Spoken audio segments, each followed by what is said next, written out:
Hello students, आप पढ़ रहे थे 11th क्लास। टॉपिक चल रहा था आपका सेट्स। आज मैं सेट्स फिनिश कर दूंगा, आपका चैप्टर खत्म। मंडे से नेक्स्ट चैप्टर स्टार्ट करेंगे, ठीक है, जो चैप्टर 2 है। पहले आज इस चैप्टर को करते हैं फिनिश। तो देखिए, जब मैंने आपको लास्ट के अंदर क्वेश्चंस मिसलेनियस के कराए थे, तो मैंने कुछ लॉज लिखे थे दो बार, कल भी लिखे थे, परसों भी लिखे थे।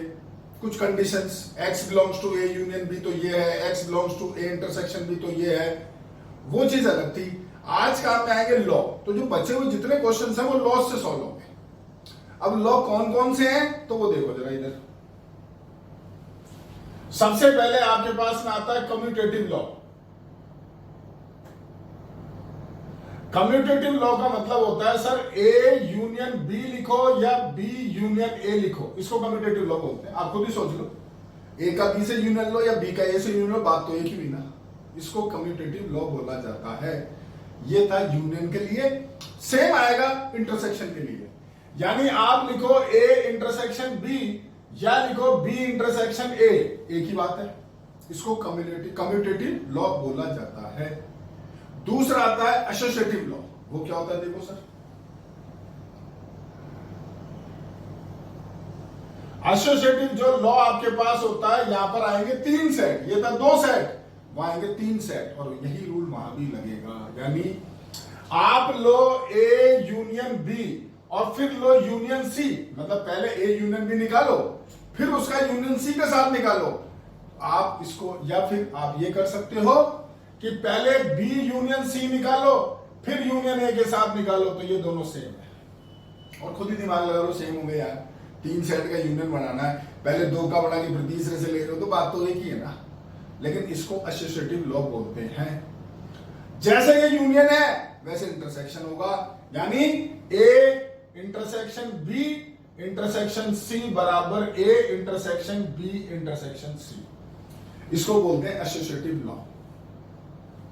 अगला आता है सर डिस्ट्रीब्यूटिव लॉ, और वही आपके काम का है। ये कुछ काम ही है ना, बोले बकवास सब फालतू है। एक ही चीज काम आती है, डिस्ट्रीब्यूटिव लॉ, और वो ढंग से समझना। सारे क्वेश्चन उसी से सॉल्व होने वाले हैं। कैसे देखो, अगला आपके पास में आता है sir distributive law. Distributive law का मतलब होगा सर सेट तो 3 होंगे, लेकिन उन 3 सेट के बीच में यूनियन और इंटरसेक्शन मिक्स आएगा। अभी आप देखो इन सब पे या तो केवल यूनियन ही है या केवल इंटरसेक्शन ही है। डिस्ट्रीब्यूटिव लॉ में मिक्स चीज आती है। मतलब अगर आपसे बोले कि sir A union B intersection C बताओ, देखो एक यूनियन है एक इंटरसेक्शन है, mix. A union B intersection C बताओ, तो आप लिखोगे एक बार ए यूनियन बी, एक बार लिखोगे ए यूनियन सी, और बीच में लगेगा इंटरसेक्शन। इसको बोलते हैं डिस्ट्रीब्यूटिव लॉ। लिख के बता रहा हूं, देखो एक बार ए यूनियन बी, एक बार लिखोगे ए यूनियन सी, और इन दोनों के बीच में आप लगाओगे इंटरसेक्शन। इसको बोलते हैं डिस्ट्रीब्यूटिव लॉ। अब आप चाहो जैसे समझो, आप चाहो तो वेरीफाई कर सकते हो, इन सब लॉज को वेरीफाई कर सकते हो आप। कोई भी सेट ले लो, एबीसी सेट लो और सॉल्व करके देख लो, दोनों साइड इक्वल आएगी। ठीक है, काम की चीज फिर बोल रहा हूं, ये है कि मात्र काम की चीज, ऊपर वाले कोई काम नहीं आते। इसका अब दूसरा केस लिख रहा हूं। पहले बाहर था यूनियन, अंदर था इंटरसेक्शन। उल्टा भी हो सकता है, बाहर हो इंटरसेक्शन और अंदर हो यूनियन। यानी A intersection B union C, तो सेम यही रूल लगाओगे। एक बार ए इंटरसेक्शन बी लिखोगे, एक बार ए इंटरसेक्शन सी लिखोगे, और बीच में आएगा यूनियन। यानी क्या आएगा देखो सर जरा, A intersection B, A intersection C, और बीच में यूनियन। इसको बोलते हैं डिस्ट्रीब्यूटिव लॉ। ठीक है, अभी जितने क्वेश्चन करेंगे उन सारे सवालों में या तो ये यूज होगा, ये 2 ही काम आएंगे बस आपके। लास्ट आता है आपका डी मॉर्गन्स लॉ। वो मैं आपको पहले ही पढ़ा चुका हूं। आपको डी मॉर्गन्स लॉ के प्रूफ दिए, मैंने एक कराया और आपको ये करने के लिए दिया है, पर लॉ लिख देते हैं दोबारा से। डी मॉर्गन्स लॉ क्या होता है सर?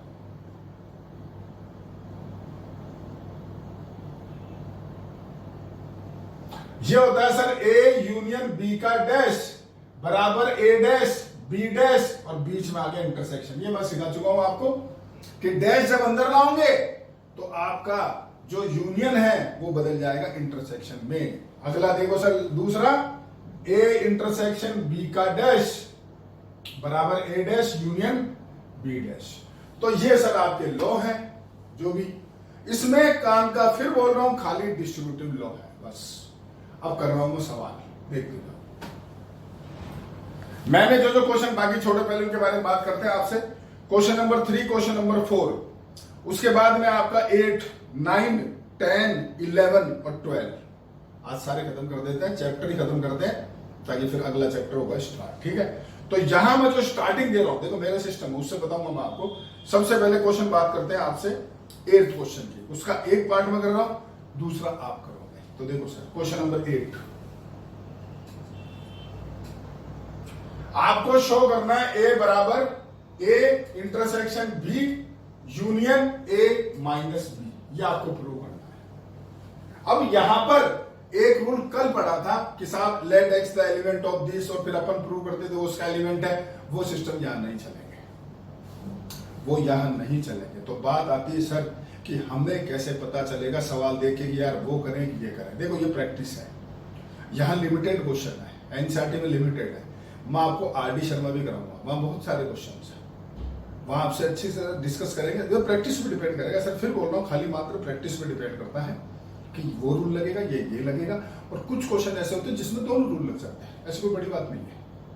ठीक है, अभी बात करते हैं इसकी। ये बहुत छोटा रूल है, ये वाला रूल बहुत छोटा है। देखो कैसे, इस क्वेश्चन में सबसे पहले आरएचएस लेंगे। क्यों लेंगे?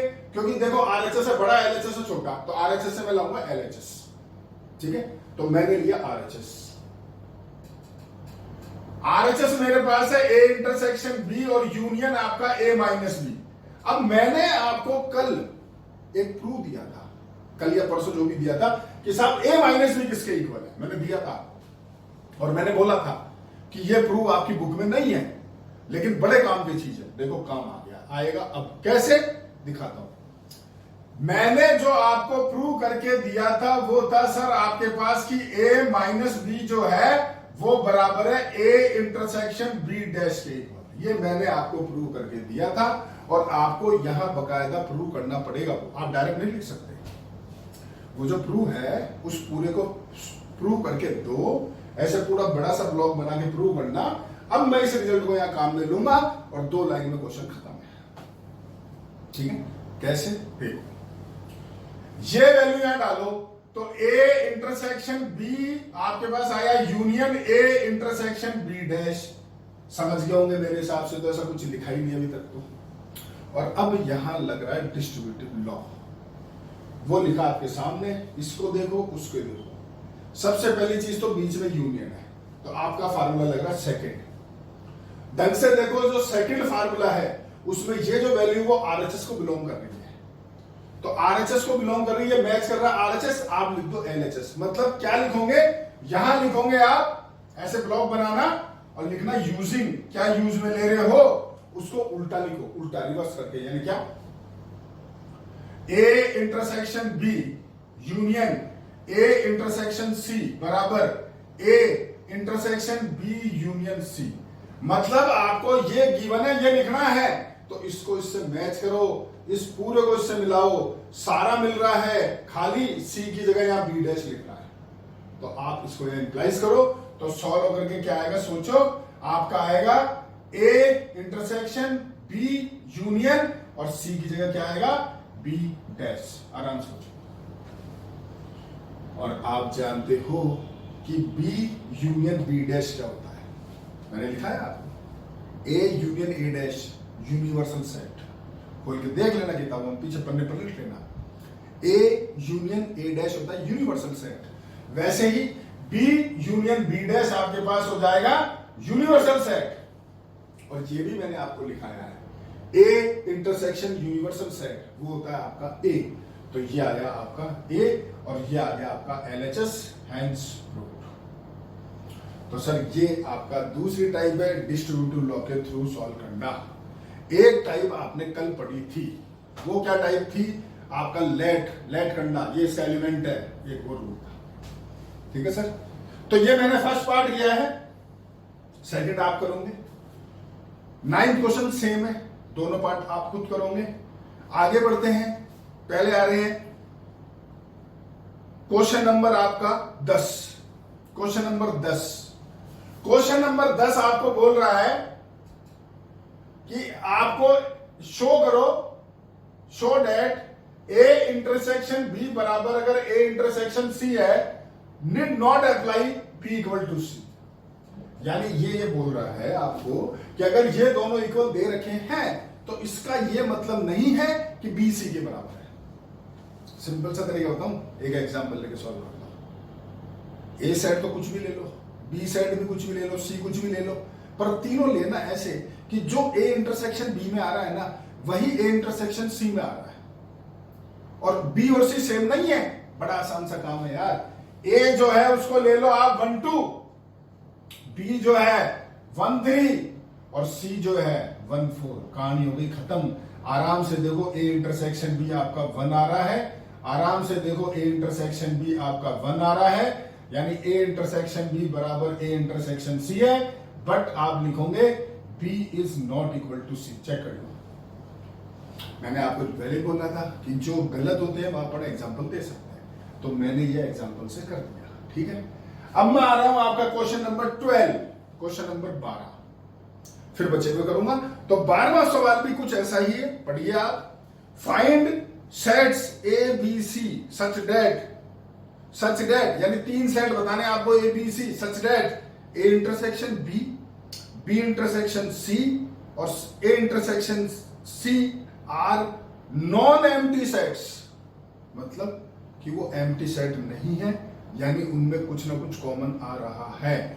But A intersection B intersection C बराबर 5, यानी लेकिन तीनों में जब इंटरसेक्शन ले रहे हो तो कुछ नहीं आ रहा है। तो सवाल दोबारा बताए थे, 3 सेट ऐसे मानो ए बी सी कि जब उनमें दो में इंटरसेक्शन लो तो कुछ ना कुछ आए, लेकिन जब तीनों में इंटरसेक्शन लो तो कुछ ना आए।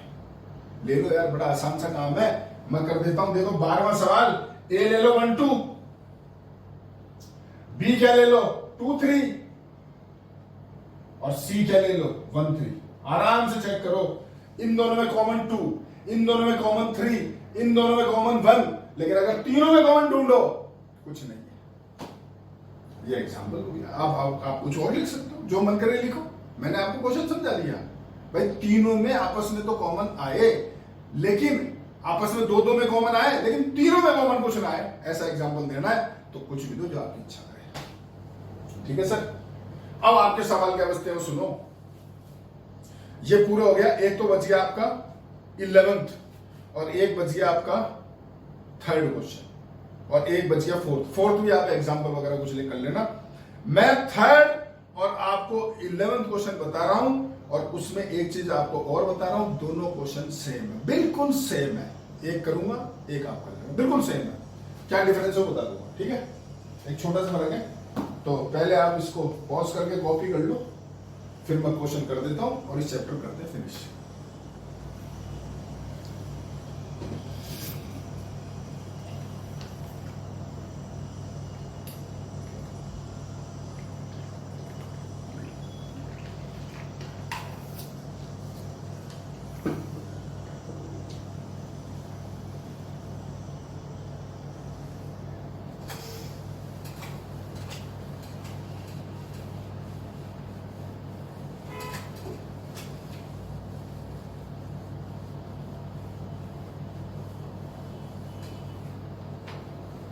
देखो सर, क्वेश्चन नंबर आपका आता है 3।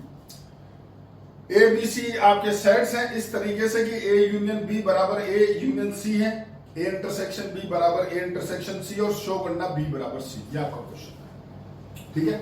यानी आपको क्या दे रखा है, क्वेश्चन नंबर 3 में दे रखा है ए यूनियन बी बराबर A union C, A intersection B बराबर ए इंटरसेक्शन सी। आपको करना है टू प्रूव और प्रूव करना है आपको B इक्वल टू सी। ये है आपका क्वेश्चन। अब क्वेश्चन चालू करने से पहले आपको इसके बारे में बता देते हैं, फिर क्वेश्चन करेंगे चालू कि इस क्वेश्चन में ऐसा क्यों किया जा रहा है। देखिए, इस क्वेश्चन में आपके पास, आपने पहले भी किया होगा क्वेश्चन, मैं आपको याद दिलाता हूं, बोल रहा हूं सुनना, फिर बोलूंगा कौन से नंबर पर है। कल सवाल था, सवाल यह था कि A union B, A intersection B के बराबर है, तो प्रूव करो ए इक्वल्स टू बी है।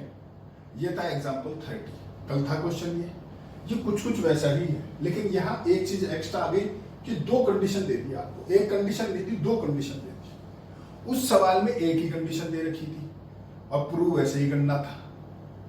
वहां दो सेट थे या तीन सेट है, तो इस क्वेश्चन को अलग से पहचानना, बिल्कुल अलग से क्लिक करना चाहिए आपके दिमाग में। इसको करेंगे कैसे, इसको करेंगे कैसे? इसमें लगेगा लॉ। कौन सा लॉ? एक ही लॉ काम आता है, आपको पहले बोला, डिस्ट्रीब्यूटिव लॉ। अब डिस्ट्रीब्यूटिव लॉ अगर लगाना है तो उसका ये रूल है कि एक होता है इंटरसेक्शन, एक होता है यूनियन, मिक्स होता है। तो वो तो यहां कहीं दिख ही नहीं रहा है।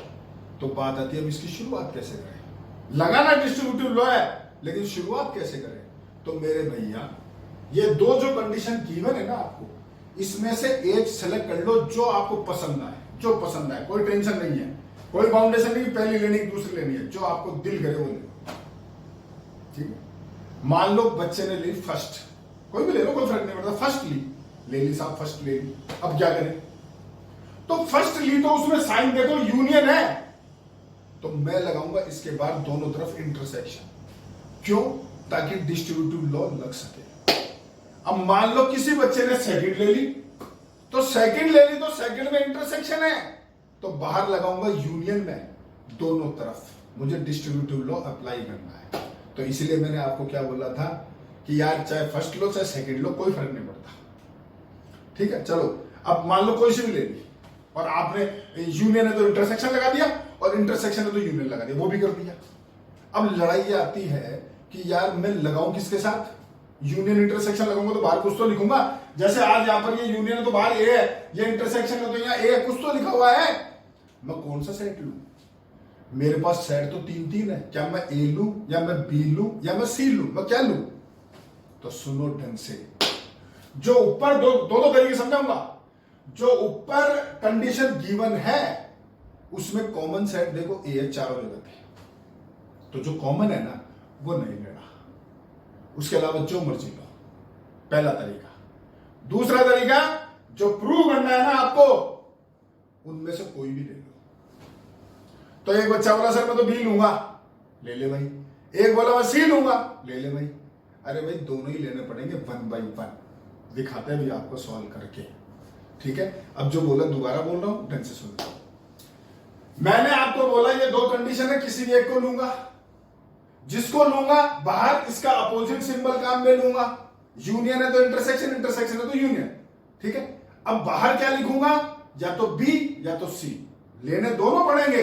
अगर बी ले लिया तो फिर सी लेना पड़ेगा, सी लोगे तो बी लेना पड़ेगा। ठीक है, अब बी और सी क्यों लिए? क्योंकि मुझे प्रूव जो करने थे वो काम में लूंगा। या दूसरा तरीका, जो ऊपर दे रखे हैं उसमें जो कॉमन है वो नहीं लेते हैं। तो दोनों जो गिवन है उसमें देखो दोनों तरफ ए कॉमन है, वो नहीं लेते हैं। ये दो तरीके हुए। ठीक है, देखो सर कोई सवाल देखो। मान लो पहला लिया ए यूनियन बी बराबर ए यूनियन सी, तो बाहर लगाऊंगा ये यूनियन है तो बाहर इंटरसेक्शन लगा दिया, जहां बाहर इंटरसेक्शन लगा दिया। और मैंने बोला मैं ले रहा हूं बी और मुझे सी भी लेना पड़ेगा, तो पहले मैं लेता हूं बी। तो मैंने लिखा यहां बी और यहां लिखा बी। बताओ अब समझ गए क्या लाएंगे? आपको बता दिया ऐसा क्यों किया गया है। आपको ये याद रखना पड़ेगा, ध्यान रखना इस क्वेश्चन के लिए। ठीक है, सेम ऐसा ही आपका 11th भी दिखा दूंगा। चलो लगाओ डिस्ट्रीब्यूटिव लॉ, यहां भी लग रहा है वहां भी लग रहा है। देखो यहां जाएगा, देखो B intersection A, B intersection B, बीच में यूनियन। यहां B intersection A, B intersection C, बीच में यूनियन। सोचो अब ढंग से देखो सर, जो बी इंटरसेक्शन ए है वो तो यही रहेगा, कोई बदलाव नहीं होगा। बस ज्यादा इसको ए इंटरसेक्शन बी लिख दो आप। यूनियन बी इंटरसेक्शन बी, दो सेम सेट का इंटरसेक्शन तो वही होता है सेट, यानी इसको क्या लिखोगे आप? बी। तो यहां क्या लिखा सर आपने? बी। इधर उल्टा कर दो, ए इंटरसेक्शन बी, उसको सेम रहने दो, बी इंटरसेक्शन सी, कोई चेंज नहीं होगा क्योंकि दोनों सेट अलग अलग है, कोई चेंज नहीं होगा। अब इसको ढंग से देखो आप, इस चीज को, यहां आपको कॉमन सेंस लगाना पड़ेगा। एक है बी, उसका यूनियन है ए इंटरसेक्शन बी के साथ, तो क्या आएगा? मैं दिखा रहा हूं करके, टेंशन मत लो। ये सेट ए, ये सेट बी, ये सेट ए, ये सेट बी, ये रहा बी यानी ये पूरा, और ए इंटरसेक्शन बी यानी ये पार्ट। तो इसका और इसका बीच में क्या है? यूनियन। तो सोचो जब इसका और इसका यूनियन लोगे तो मेरे भाई बी तो आएगा। देख लो ये रहा सेट मेरा बी और ये मेरा ए इंटरसेक्शन बी, दोनों का लेना है यूनियन, तो बी सेट ही तो निकल के आएगा। तो इस पूरे की जगह आप क्या लिख दो? बी। तो बी बराबर आ गया A intersection B union B intersection C. First equation डाल के छोड़ दो। बताओ समझ गए क्या? अब वापिस इनको लूंगा, पहले लिया था बी से इंटरसेक्शन, अब ले लूंगा सी से इंटरसेक्शन। देखो करके दिखा रहा हूं। तो मैंने लिखा वापिस से ए यूनियन बी बराबर ए यूनियन सी, और वापिस इंटरसेक्शन लगाया दोनों तरफ, और इस बार क्या लिखूंगा? पहले बी था, अब मेरा आ गया सी। वापिस डिस्ट्रीब्यूटिव लॉ लगाओ तो यह आएगा C intersection A, C intersection B, बीच में union, C intersection A, C intersection C, बीच में यूनियन। ठीक है सर, इसको सेम लिखो, उल्टा कर दो बस। तो यह आ गया आपका ए इंटरसेक्शन सी, यह भी सेम है, उल्टा लिख दो बी इंटरसेक्शन सी, इसको भी उल्टा लिख दो ए इंटरसेक्शन सी, और यूनियन इसको देखो सर, तो ये सी हो गया। सोच लो, वापिस वही कहानी, ये है आपका सी और ये है ए इंटरसेक्शन सी। तो जब इसका लोगे यूनियन तो क्या आएगा? सी। वही रूप से तो ये आ गया आपका सी, और यहां है ए इंटरसेक्शन सी, और आपके पास है यूनियन बी इंटरसेक्शन सी। यहां तक समझ गए क्या? एक चीज और बतानी है, क्वेश्चन खत्म। और वो ये है सर, आपने यहां क्या काम में लिया था? ए यूनियन बी यानी पहला वाला। तो मेरे भाई ये जो दूसरा है तो काम में ही नहीं आया यार। तो क्या फालतू कचरा थोड़ी दे रखा है? कुछ तो काम होगा। अब होगा काम। देखो क्या लिखा है? ए इंटरसेक्शन बी बराबर ए इंटरसेक्शन सी। तो यहां देखो ढंग से क्या लिख रहा है? A intersection C. तो आप ए इंटरसेक्शन सी की वैल्यू क्या डाल दो इस जगह पे? A intersection B. तो ये हो गया ए इंटरसेक्शन बी, और ये बाकी सब सेम उतार दो। इसको लिखो सेकंड इक्वेशन, और देखो फर्स्ट और देखो सेकंड, ये दोनों सेम। देख लो, इसका मतलब from 1 and 2 b equal to C, hence proved. Question खत्म। From 1 and 2 b equal to C, that's all. तो ये था सर सवाल आपके पास, क्वेश्चन नंबर 3। समझ गए मेरी बात? अब सुनो, मान लो किसी बच्चे ने, मैंने लिया था यूनियन, किसी ने ले लिया इंटरसेक्शन। मान लो कोई बच्चा बोला मैं इंटरसेक्शन लूंगा सर, ले ले, कोई टेंशन नहीं है। जब यह इंटरसेक्शन लेगा तो भैया यहां पर यूनियन लेगा, सॉल्व ऐसे ही करेगा, वो भी सॉल्व ऐसे ही करेगा। तूने काम में कौन सा लिया? ये वाला, उसका यूज नहीं हुआ, तो जैसे भी यहां इस्तेमाल हुआ था ना ये वाला, तो इसी जगह जाकर के वो यूज में होगा। करके देख लेना। ठीक है सर? तो ये था क्वेश्चन नंबर 3, और अब पढ़ो आप क्वेश्चन नंबर 11। बिल्कुल सेम है। उसने खाली आपको एक चीज बेवकूफ बना दी और कुछ नहीं करा है। ये सेम क्वेश्चन है। उसने यहाँ क्या करा? ये जो इंटरसेक्शन था ना, बराबर इसके लिख दिया 5 बस। तो बच्चा सोचे यार बराबर 5 है, नल सेट है, तो कोई यूज होगा इसका? कोई लेना देना नहीं है, कुछ ही मतलब नहीं है। सेम ऐसे कैसे करते हैं ना पूरे क्वेश्चन को, सेम, बिल्कुल सेम। आपका पूरा सॉल्व हो जाएगा। और अब इसी के साथ आपका चैप्टर होता है खत्म। अगर कोई डाउट है तो फोन करके पूछ लेना। कुछ समझ में नहीं आ रहा है तो फोन करके पूछ लेना, बता दूंगा। और वैसे मैं आपको बता दूं, ये सारी चीजें दोबारा और होगी जब आपकी क्लास होगी ऑफलाइन, तो मैं अच्छी तरह और डिटेल के अंदर, वैसे तो पूरा डिटेल बता दिया। मान लो कभी किसी बच्चे को आमने सामने समझ में आ रहा है तो और दोबारा कर देंगे, टेंशन मत करना। ठीक है? ठीक है, ओके, थैंक यू।